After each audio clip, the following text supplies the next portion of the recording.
400萬港紙以下嘅市區兩房單位一向都好少，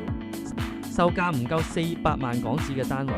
印花稅淨係使百零蚊，呢類單位真係賣一間少一間。近期牛池灣瓊麗苑有個好少見，唔夠400萬嘅放盤，市區兩房本身貨源就少，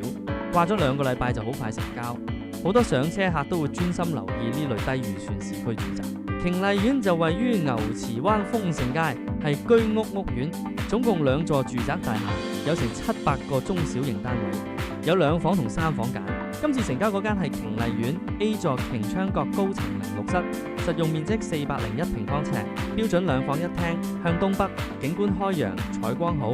單位仲有靚裝，買家最後用372萬港紙自由市場價買低，實用尺價9277蚊，係呢個屋苑近期比較高價嘅成交，業主一開始開價380萬，只係減咗8萬就成交，減幅淨係得2.1%。原業主2014年用320萬港紙買入，地價已經補晒，揸咗12年，單位價錢同當初買入價比有輕微上升，